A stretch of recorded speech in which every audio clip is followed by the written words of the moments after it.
be careful. Yeah. Have you been being careful? No, I'm not careful. Hi, I'm Brian.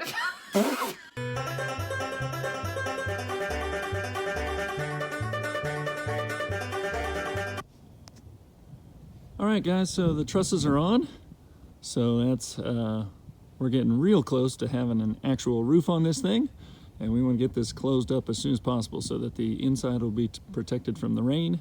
And we'll just have to worry about the outside of the bales once we get that roof on. So there's a couple steps that have to happen. We've got to, so we've got an overhang on the front of the house and the back of the house from the trusses themselves. We actually have to make that overhang kind of even. We'll do a chalk line down there and actually chop all these off to the same length. And same thing on the back. And we will put what's called a fascia board, just kind of on the front of that. Then we have to create an overhang on the sides because the trusses stop at the edge of the house here. So there's no overhang yet, but we'll create that, and I'll show you how we do that later. And we'll put a fascia board out there as well. So there will be a board, kind of a board running all around, or boards running all around the outside, around the perimeter of that roof. And then we can put the plywood sheathing on top of that. So before we do any of that, these let me see if I can show you. These trusses, being as long as they are, and anything that was this long would be sort of, you know, weak, let's say, right? So from this end, from this end here all the way over to there, it's very strong up and down because of the way they've engineered it with this webbing and stuff like that. So up and down, it's quite strong right now, and it's going to support the weight of the roof on top of it.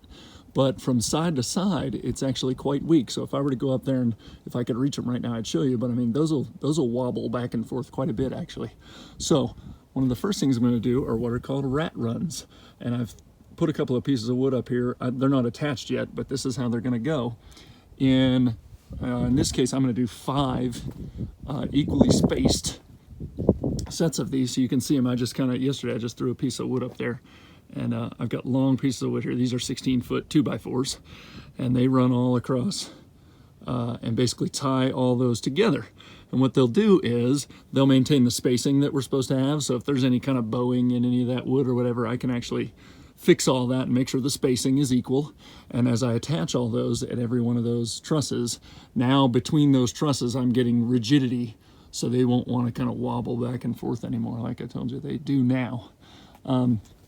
So there's 1, 2, 3, 4, 5. And as I said, they're 16 footers. I put these in from that end, and I'm going to put more. I guess I can turn you around even though the sun might get kind of bad here. Okay, so I'm going to do it on this side, and I'll show you how I put those up in there. And those two 16 footers will almost meet in the middle, but not quite. And I'll put one more piece of wood, however long it needs to be, to finish that. So that's going to give us a lot of stability this way, side to side. What you're seeing up here are the just temporary spacers we put in, and stabilizers, I guess, while we were installing the trusses, because when you're putting the trusses in, if all you had was the rafter tie on the bottom, the whole thing would pretty much easily just kind of want to flop over. So each one of these is kind of leaning against the one next to it. But those were temporary. I mean, we're going to leave them in there, but they really were just to keep things kind of standing up while we were installing the trusses. These rat runs are going to give us some stability on this underside, and what's really going to give us more stability is the sheathing that goes on top. So let's get to work on these rat runs. Okay, let's try and get some of these rat run boards in place. First one's going up high here. It's the highest one, so hopefully it'll be the toughest, and it'll get easier after that. Let's see.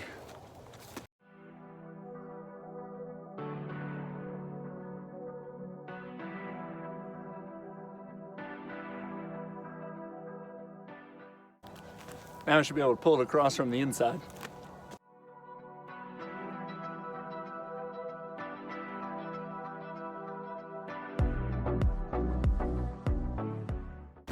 There's one. Hopefully the others are easier.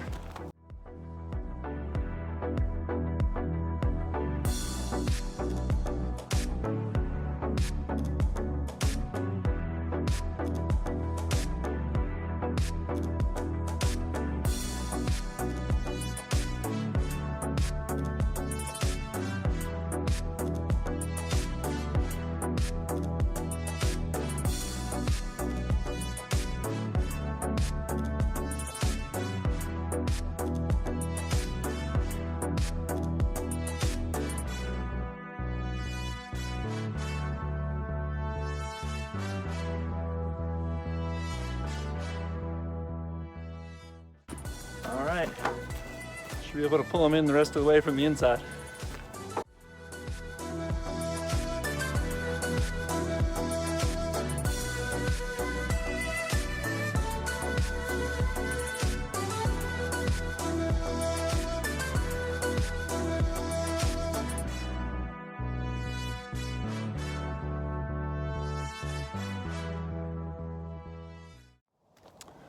So, in case you're wondering what these rat runs do while we're doing this, here's a demonstration.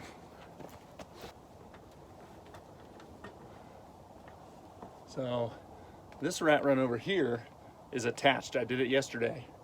And watch this truss when I try to move it. It's pretty sturdy. These are the ones I just laid in. They haven't been attached yet. Now watch this truss when I move it.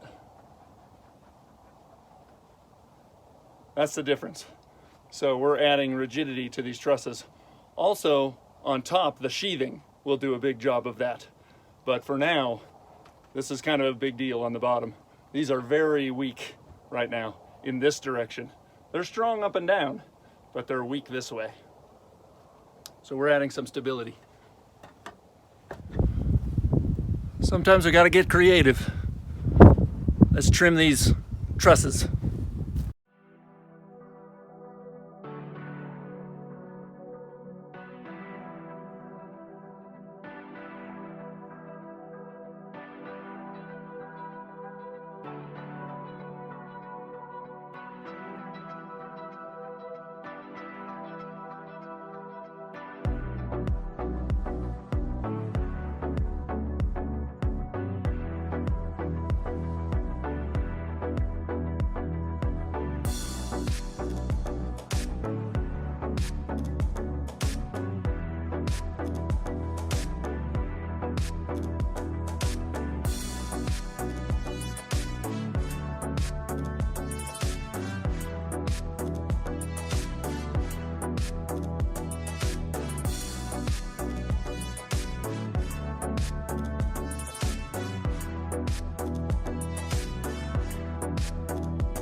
All right, hopefully those are all even and plumb.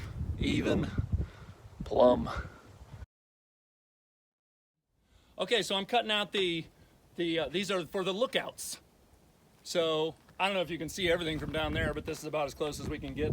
Maybe I'll come up here and do one, but a 2x4 will attach one truss in. It'll be attached to the face of this truss. I'll nail it in the end. It'll be a 2x4 standing up like this, and it'll come out through this notch, and it'll hang out into space about 2 feet, and I'll put our fascia board on the end of that. That's how you get overhang on the sides. So I'm cutting these notches along the way. Here's one of them. I'm not gonna videotape a bunch of these, but we can get one. Be careful. Yeah. Have you been being careful? No, I'm not careful.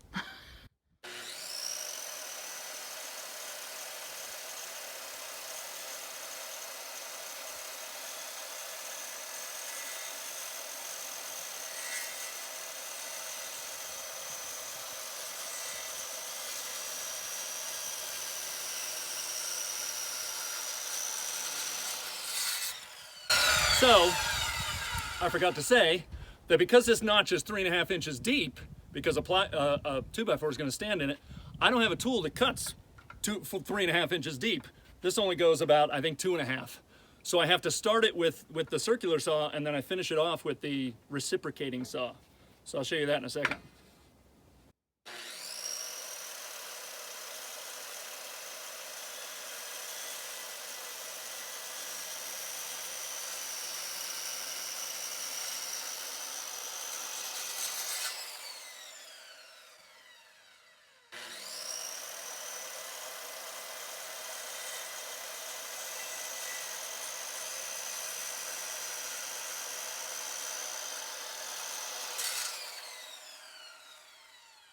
And I don't have to cut this entire, I don't have to keep chopping this up because it's a whole 2x4. So once I get to the bottom of the 2x4, this piece will just fall right out. So here's hopefully the finish of it. Hopefully. This is a reciprocating saw, or sawzall, I remember that some saw. people would call it. Do you remember that saw when I used it on some pallets? And Okay, here we go.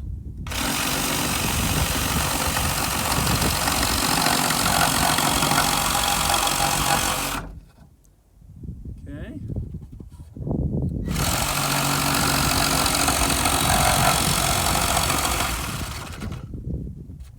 I didn't go all the way. let's go all the way. Let's go all the way. Don't want to copyright. There it goes. It comes loose, and the proof Is in the pudding. that it'll do what I want. Hopefully. Oh, Fingers crossed. too tight. It Don't is. don't be too tight. Boom. Oh, boom. So if that were my Boom, roasted. 2x4 lookout, that's what they do. Uh-oh, the wind's blowing. This one's really tight, but it does fit. It's okay if they're tight, but I may. Get it tight. Okay. Get it tight. Anyway, that's what I'm doing. Bunch of times Neat. along here and along the other side. I only have to do it on the last truss. Neato. And that's why this is a double top cord, so that when I cut this out, I still have a top cord. So that's why this truss is special. The end truss. You're special. Awesome. Okay, that's it. Okay. Bubbles. Do it. Who's got your belly? Bubbles. Say it again. Decent. Tickle, tickle, tickle. I should Hey. be holding a glass while I do it. Holding it while one hand while I'm That's doing it. Julian. Holding it with the other. We're talking Brian about is trailer Julian. park boys. Hey, Brian, point to the fascia board so I can tell the lay person, tell the lay To the people. layperson, this. Now, in this case, this is where our gutter will be. Oh, yeah, the This is the low gutters. side. Right, okay. That's cool.